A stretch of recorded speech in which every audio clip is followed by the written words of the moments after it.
Halo,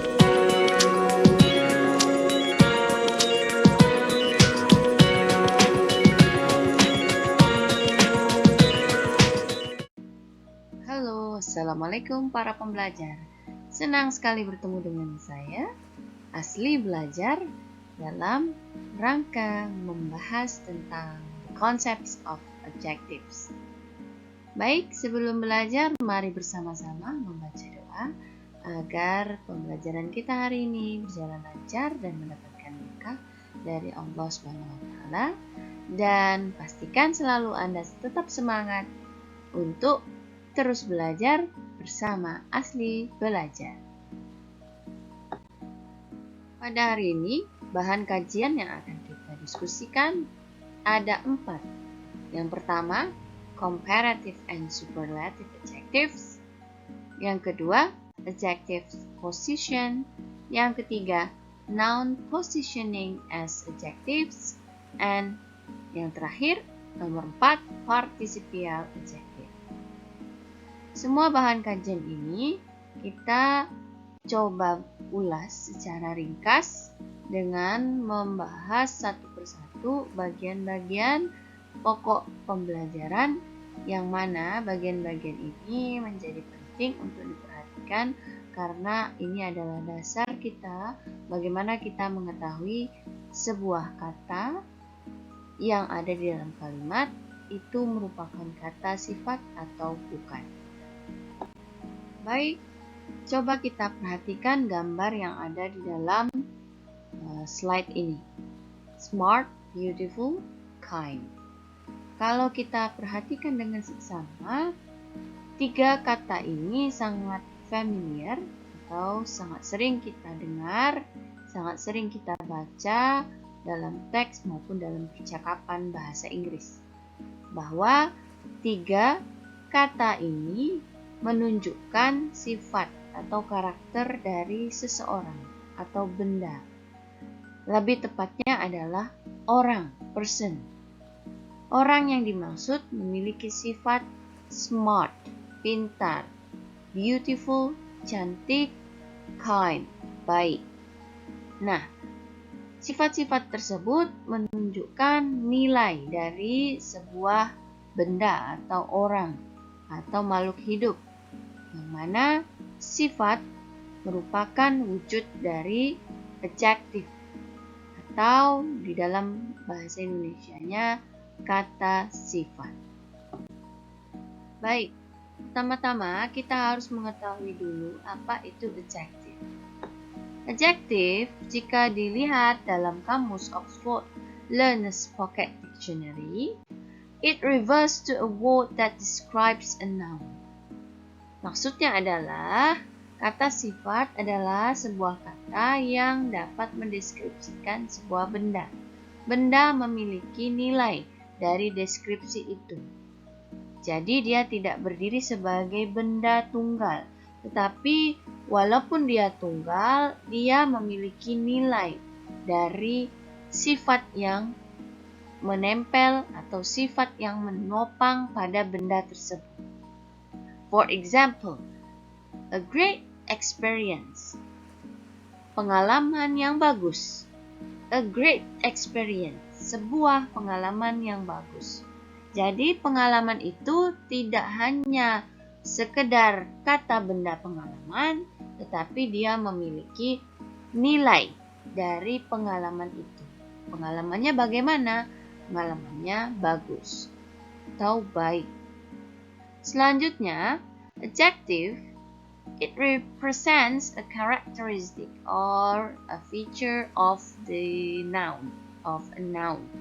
Jadi, kata sifat merepresentasikan sebuah karakter atau bentuk atau kekhususan dari sebuah benda. Misal, karakternya kita ambil contoh from the hair, ya, dari rambut. She has long black hair. Dia mempunyai rambut hitam yang panjang. Long black itu adalah kata sifat yang merepresentasikan karakter dari hair atau rambut yang dimiliki oleh dia perempuan. Bisa dia itu adalah Ana, bisa dia itu Ina, tergantung siapa yang dimaksud oleh si pembicaranya. She itu adalah siapa? Ternyata she adalah orang yang memiliki rambut hitam yang panjang. Kemudian, adjective, it clarifies an object's condition.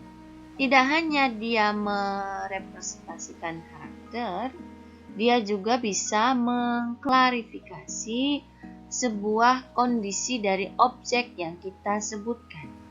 Contohnya, di sana ada beberapa kaca atau gelas yang terbuat dari kaca. Ternyata gelasnya retak atau pecah. For example, some of the glasses are cracked. Nah, beberapa gelas-gelas pecah. Pecah di sini menunjukkan kondisi dari objeknya. Dan juga some di sini menunjukkan kondisi dari objeknya ternyata banyak. Some, beberapa, atau banyak. Dan dia dalam kondisi pecah atau retak.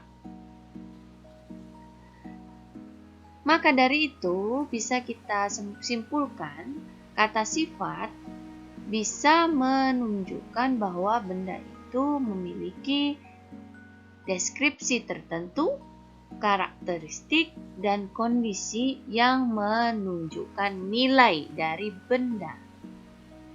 Examples: beautiful, good, poor, lazy, harmful, clever, etc. Penggunaan kata sifat tersebut menunjukkan nilai. Bisa nilai itu positif, bisa nilai itu negatif.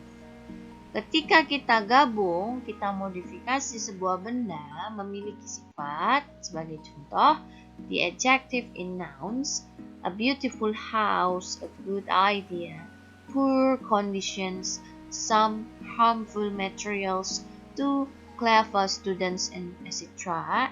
It means that the noun has a value, can be in the positive or can be in the negative value. The value can be a description, can be a characteristic, and can be a condition. Jadi tujuan kita berbicara kepada orang, benda yang kita sebutkan itu adalah benda yang seperti apa. Bisa benda yang a beautiful house, benda tunggal, benda jamak, poor conditions, atau benda yang memiliki nilai positif, a beautiful house, benda atau rumah, sebuah rumah yang bagus, yang cantik, atau nilainya itu negatif, poor conditions, kondisi-kondisi yang malang. Jadi sekali lagi, adjektif berfungsi untuk memberikan nilai dari sebuah benda. Nilai dapat dideskripsikan, dapat disebutkan bagaimana ciri-ciri karakternya dan bagaimana kondisinya karena ada adjektif pada kata noun. Nah, ternyata kata sifat yang saya sebutkan tadi di awal bisa berubah bentuknya jika kita menggunakan kata sifat untuk tujuan comparative adjectives and superlative adjectives. Comparative adjectives, it means that we support the condition of nouns in comparing two things. Jadi kita akan membedakan atau membandingkan dua benda yang berbeda atau dua benda yang sama. Dua benda yang sama atau yang berbeda ini bisa kita manfaatkan dengan penggunaan suffix akhiran er or er or prefix atau awalan atau additional word more, ya, yang mana er and more itu memiliki arti lebih. Usually, ER is for the word that has at least 2 syllables. Meanwhile, more is for the word that has more than 2 syllables. Nah, jadi ketika kita ingin memberikan nilai lebih pada kata sifat, kita bisa menambahkan IR atau R ya, pada kata sifat yang memiliki 2 suku kata atau kurang dari 2 suku kata. Sedangkan more bisa digunakan untuk kata sifat yang memiliki lebih dari 2 suku kata. Syllables di sini contohnya adalah seperti ini. Cool. Cool kita cukup menyebutnya 1 suku kata. Cool. Happy. Happy kita menyebutnya dalam 2 suku kata. Happy. Happy. Little. 2 suku kata. Little. Mad. 1 suku kata. Easy. Easy. 2 suku kata. Nah, ketika kita bertemu contoh-contoh ini, cool, happy, little, mad, and easy, cukup kita tambahkan ER setelah kata sifatnya, sehingga artinya menjadi lebih. Contoh, cool, 1 syllable, menjadi cooler, lebih dingin. Easy, menjadi easier, lebih mudah. Nah, untuk more, silakan kan kita gunakan kepada kata sifat yang memiliki lebih dari 2 suku kata. For example, beautiful, effective, efficient, powerful, energy. Semua itu harus kita tambahkan more before the adjective untuk memastikan dia memiliki sifat lebih. More beautiful, more effective, more efficient, more powerful, more energetic. Semuanya memiliki arti lebih. Selanjutnya adalah superlative adjectives. Ini sama juga dengan penggunaan comparative adjective, hanya pembanding dari benda yang memiliki sifat itu harus lebih dari 2 benda. Jadi minimal 3. Ya, the adjective supports the condition of nouns in comparing more than 2 things. The position is the super than 2 things or more. Jadi posisinya adalah si superlative adjectives itu memberikan nilai super yang paling dari 2 benda atau lebih yang menjadi pembanding dari benda yang disebutkan. It uses suffix akhiran est or prefix awalan atau additional word most ya. Kata tambahan most yang artinya keduanya adalah paling atau ter. Usually est is for the word that has at least 2 syllables, meanwhile the most is for the word that has more than 2 syllables. Jadi sama juga seperti comparative adjective, est and most itu digunakan untuk contohnya est kurang dari 2 syllables, 2 suku kata atau sama dengan 2 suku kata, dan most untuk lebih dari 2 suku kata.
Baik, untuk selanjutnya kita harus perhatikan di mana sih letak posisi kata sifat pada suatu kalimat.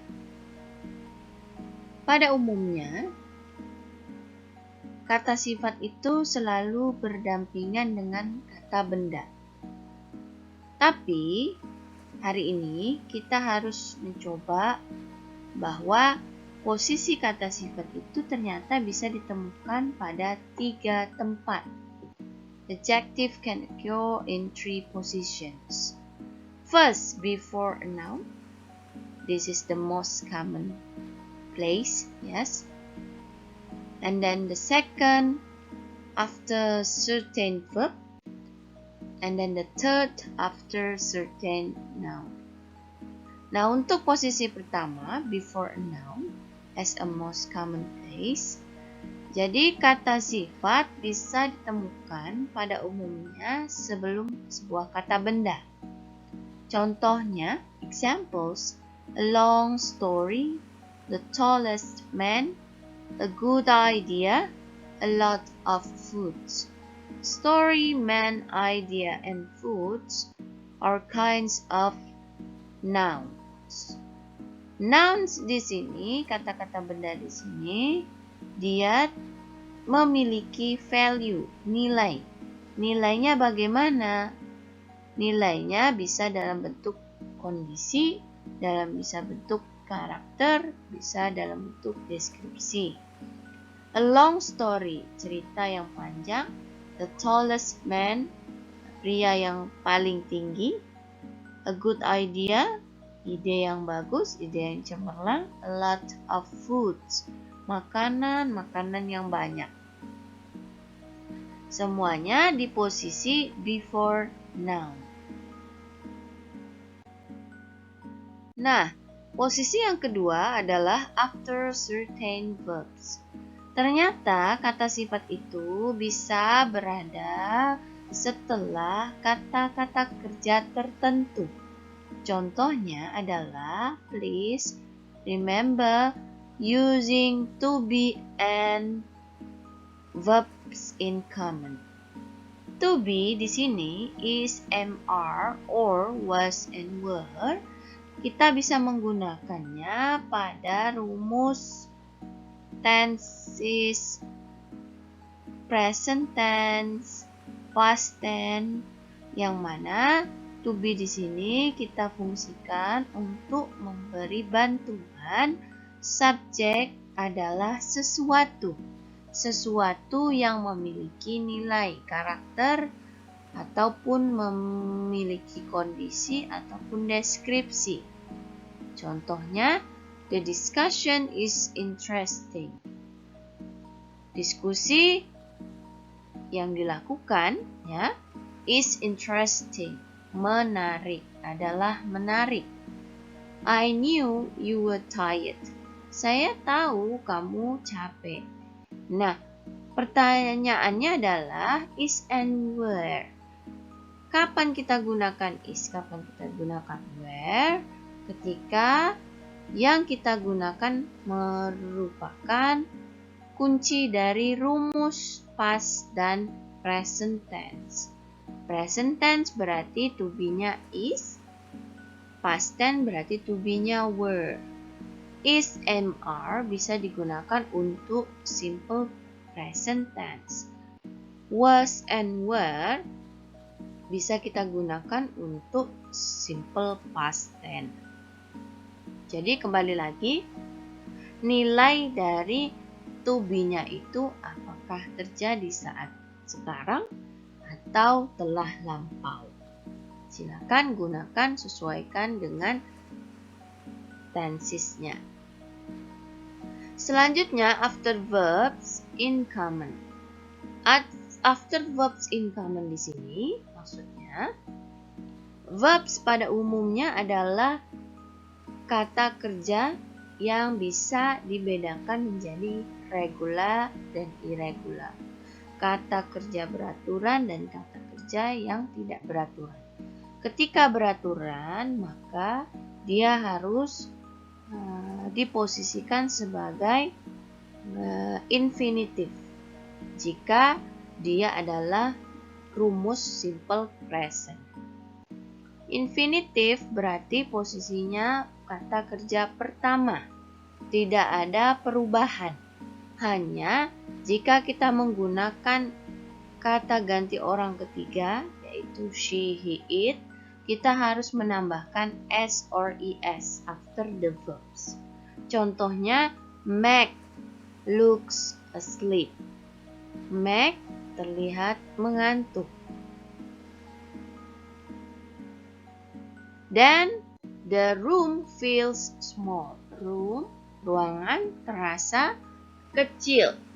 Contoh lain, the voice sounds loud. Suara terdengar besar, nyaring. Nah, kata sifat di sini diletakkan setelah kata kerjanya, agar kata kerja yang dimaksud itu bisa menerangkan subjek yang sedang mengalami sesuatu, menyesuaikan dengan kata kerjanya, ditambah bagaimana kondisinya yang dimaksudkan dari kata kerja, yaitu kata sifat yang mengikuti kata kerjanya. Selanjutnya, posisi yang ketiga adalah after certain nouns. After certain nouns means that the adjective can be in position of after certain nouns, which is a kind of units of measurements. Jadi, nouns di sini bisa ditulis setelahnya, setelah kata bendanya, tapi khusus untuk beberapa jenis kata benda. Contohnya, kata benda yang menunjukkan pengukuran, ukuran, measurements, yang mana pengukuran ini disebut dalam wujud nouns. Contohnya, feet, inches, meters, and so on. Dalam kalimat bisa kita lihat, they have a pool 12 feet deep.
Berikutnya, coba Anda baca and explore these examples.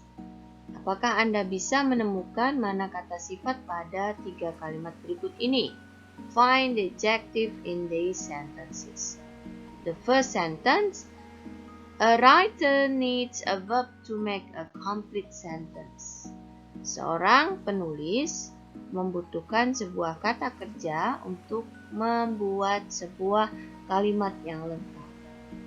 Sini sudah jelas bahwa yang merupakan kata sifat adalah complete. Complete posisinya before noun. Noun-nya adalah sentence. Sebenarnya complete juga berada pada posisi after certain verbs, yaitu make, to make. verbs complement, penambahan kata kerja, to make a complete sentence. Karena dia adalah kalimatnya cuma satu, yang dimaksud dari si writer di sini, berarti kalimat harus ditambahkan article, a complete sentence. Complete menerangkan nilai dari kalimat yang dimaksudkan oleh seorang penulis.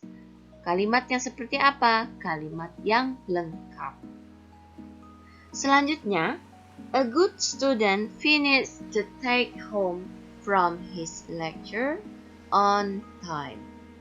Seorang murid yang baik telah menyelesaikan tugas rumah dari dosennya tepat waktu. Jadi di sini kata sifatnya adalah good. Good di posisi before noun. Before noun, nounnya adalah student. Jadi dia memberi nilai pada si mahasiswanya, student, bahwa mahasiswa yang seperti apa? Mahasiswa yang baik. I have a new assistant. The table in my room is for her. Saya mempunyai seorang asisten yang baru. Meja yang ada di ruangan saya untuknya. New di sini adalah kata sifat. Kenapa? Karena dia memberi nilai pada asisten. Kata benda asisten. Seorang asisten yang baru. Sehingga posisi new di sini before noun, noun-nya adalah asisten, and became, and bisa juga setelah have, setelah kata kerja tertentu. Baik, selanjutnya tambahan penjelasan tentang kata-kata sifat. Berikut ini adalah penjelasan tambahan, yang mana penjelasan tambahan ini bisa memacu kita untuk lebih mengetahui apa itu kata sifat dan bagaimana contoh-contohnya. Please be careful if you found some words in the following table. Nah, ketika Anda menemukan kata-kata yang diakhiri oleh kata is, able, each, if, less, yang mana semuanya itu rata-rata menunjukkan kata sifat. Sebagai contoh, journalist, revisionist, impossible, considerable, basic, academic, active, conservative, jobless, helpless. Nah, semua itu memiliki sifat yang mengarah pada kata yang menunjukkan sifat itu. Sebagai contoh, journalist, sesuatu yang memiliki sifat berhubungan dengan jurnalis. Rekaman, siaran, media massa, surat kabar, pemberitaan, sebagainya. Impossible, sifat yang tidak mungkin. Basic, sifat dasar. Active, sifat yang aktif. Jobless, sifat yang menganggur atau pengangguran atau kurang pekerjaan. Jadi, arah dari artinya itu tetap menunjukkan sifat. All words are adjectives. Jadi, ketika Anda menemukan kata-kata demikian yang diakhiri beberapa akhiran tersebut, Anda bisa secara langsung memastikan bahwa itu adalah kata sifat. Untuk memastikannya kembali, silakan Anda bisa buka kamus yang dimana ada keterangan adj, adjective, pada kata yang dimunculkan pada setiap kamus. Noun positioning as adjectives. Kata benda ternyata bisa berfungsi sebagai kata sifat. Jika ada dua kata benda yang berdampingan atau beriringan tanpa ada kata sambung di antaranya.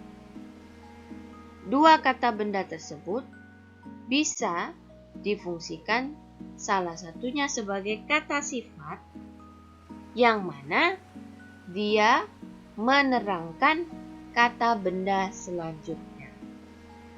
Contoh, the stone wall. Ada dua kata benda di situ, stone and wall. Batu dan dinding. Tetapi yang berwarna ungu, the purple wood, means that wall is a noun, but stone is an adjective. Dinding yang terbuat dari batu. Sifatnya dinding itu adalah terbuat dari batu. Sifat batu seperti apa? Keras, padat, ya kan? Berwarna hitam, gelap, dan lain sebagainya. Jadi, fungsinya memberi nilai bahwa dinding itu terbuat dari batu. Contoh lain, the train station. Train is a noun. Station also is a noun.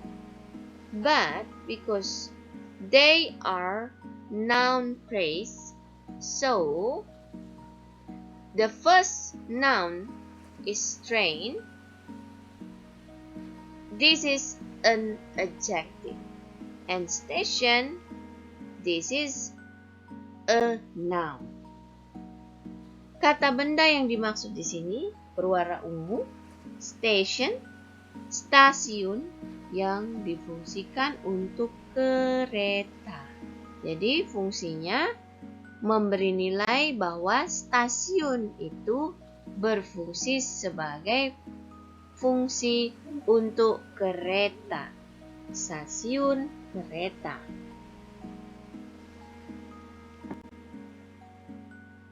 Participial adjectives. Ternyata pada salah satu contoh dari kata sifat, yaitu ketika Anda menemukan kata kerja yang mendapat akhiran ing atau mendapat akhiran ed. Creeping, cracked, rushed, dancing, blooming, shining, noid.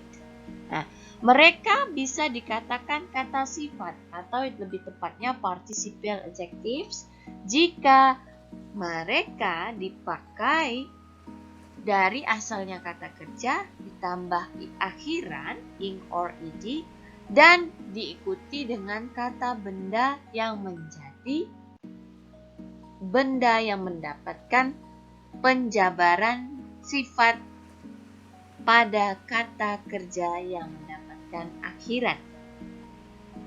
Contohnya, serangga yang merayap, creeping bugs, kupu-kupu yang menari, dancing butterflies, bunga-bunga yang mekar, blooming flowers, matahari yang bersinar, shining sun, gelas yang retak, the cracked glass, anak laki-laki yang mengesalkan, the annoyed boy, pria yang terburu-buru, the rushed man. Nah, jadi kata kerja bukan lagi berfungsi kata kerja, bahwa si noun, si kata benda melakukan pekerjaan, tetapi dia beralih fungsi menjadi kata benda yang memiliki sifat mengikuti kata kerja. Sebagai contoh satu, matahari yang bersinar. Demikian penjelasan dari saya. Semangat belajar, pastikan Anda selalu bersama Asli Belajar dan subscribe, like, komen pada channel kesayangan kami ini. Thanks for your attention. Happy learning and keep going. Assalamualaikum.